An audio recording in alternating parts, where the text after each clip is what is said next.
So hey what's up guys, welcome back to Sagar Mehra. And guys, आज के हम फोटो में करने वाले हैं क्लासिकल ब्लू इफेक्ट।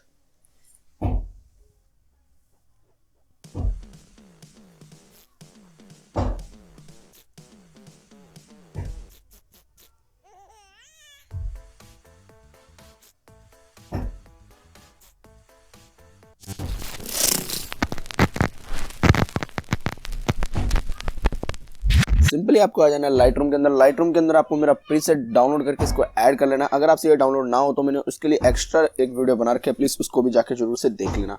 एंड तो हम इसको प्रीसेट को कॉपी सेटिंग्स कर लेंगे एंड अपनी पिक्चर्स के ऊपर आएंगे जिसके ऊपर ये पेस्ट करना है। एंड पेज से जूम करके दिखाया तो आपको कितनी क्लासिकल लग रही है वैसे भी। और इसके अंदर मैं पेस्ट करूँगा, देखिए कितना ही क्लासिकल ब्लू इफेक्ट हो चुका है। तो देखिए कितना ही गजब का लग रहा है, जूम करके भी दिखा दिया। आप भी अपनी पिक्चर पे जरूर से एक बार ट्राई जरूर करना। अगर छोटी मोटी फर्क होता है, डिफरेंट होता है फोटो का, तो थोड़ा बहुत सेटिंग्स आप कर सकते हो, ठीक है।